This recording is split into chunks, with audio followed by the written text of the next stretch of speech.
Rail বিভাগের দেয়া বিশেষ ট্রেনটি যাত্রা উপযোগী নয় দাবি করে রাজশাহীতে বিক্ষোভ করছেন জুলাই ঘোষণাপত্র পাঠ অনুষ্ঠানে যোগ দিতে আগ্রহীরা। সকালে স্টেশনের ১ নম্বর প্ল্যাটফর্মে রেলপথে অবস্থান নেন বিক্ষোভকারীরা।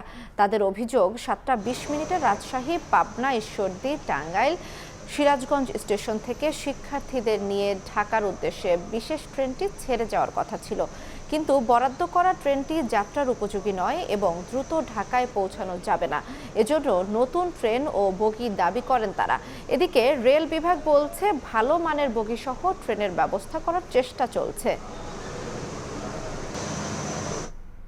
জুলাই ঘোষণাপত্র পাঠ অনুষ্ঠানে ঢাকায় যাওয়ার জন্য রেল বিভাগের বরাদ্দ করা বিশেষ ট্রেনটি যাত্রা উপযোগী নয় দাবি করে রাজশাহী রেল স্টেশনে বিক্ষোভ করছেন শিক্ষার্থীরা। বিস্তারিত জানাতে সেখানে আছেন সহকর্মী মওদুদ রানা। সরাসরি যাচ্ছি তার কাছে। করেছিল রেল বিভাগ, যারা এখান থেকে ঢাকায় যাবেন সেই জুলাই যোদ্ধা, সমন্বয়ক, শিক্ষার্থী, তারা বলছেন যে সেই ট্রেনটি যাত্রা উপযোগী নয়। তবে একটু যদি আমি দেখাই যে ট্রেনটি বিশেষ ট্রেন, সেই ট্রেনটি ইতিমধ্যে রাজশাহী রেলওয়ে স্টেশনের ১ নম্বর প্ল্যাটফর্ম ছেড়ে যাচ্ছেন।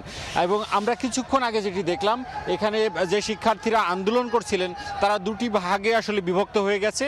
একটি গ্রুপ তারা সেই বিশেষ ট্রেনের উদ্দেশ্যে ঢাকার উদ্দেশ্যে রওনা হয়েছেন এবং আমরা দেখছি যে ১ নম্বর প্ল্যাটফর্ম সেই ট্রেনটি, বিশেষ ট্রেনটি ত্যাগ করছে। অন্যদিকে যে সিল্ক সিটি ট্রেন রয়েছে, যেটি রাজশাহী থেকে সকাল ৭টা ৪০ ছেড়ে যাওয়ার কথা, সেই ট্রেনটি কিন্তু এখনও আটকে রেখেছে আরেকটি দল।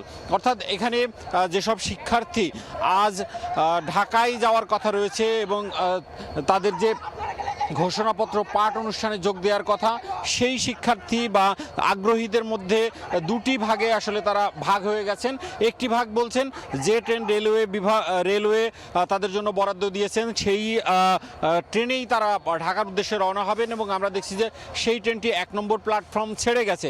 অন্যদিকে রাজশাহী রেলওয়ে স্টেশনের যে সিল্ক সিটি ট্রেনটি, সেটি ৭টা ৪০ ছেড়ে যাওয়ার কথা, সেই ট্রেনের সামনে আমরা দেখছি কয়েকজন জুলাই যোদ্ধা বা সমন্বয়ক তারা বসে রয়েছেন এবং তারা যেটি বলছেন যে রেল বিভাগ তাদের সাথে যে অনৈতিক আচরণ করেছেন তারই প্রতিবাদে তারা এখানে অবস্থান নিয়েছেন এবং বলছেন যে তাদের সাথে যে কয়েকজন রয়েছেন তারা ঢাকায় যাওয়ার জন্য এই ট্রেনটি তারা ব্যবহার করবেন এবং তারা সিল্ক সিটি ট্রেনের সামনে এখনও অবস্থান করছেন। আমরা রেল বিভাগের সাথে কথা বলেছি। রেল বিভাগ বলছেন যে ট্রেনটি বরাদ্দ দেওয়া হয়েছে সেটি যথেষ্ট মানসম্মত এবং সেই ট্রেনের বগিগুলো আরামদায়ক।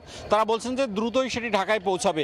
অন্যদিকে এই সিল্ক সিটি ট্রেনটি যাতে আটকে না রাখা হয় সেই কারণে যারা শিক্ষার্থী রয়েছেন তারা বোঝানোর চেষ্টা করছেন যে এই ট্রেনটি ছেড়ে দেওয়ার জন্য।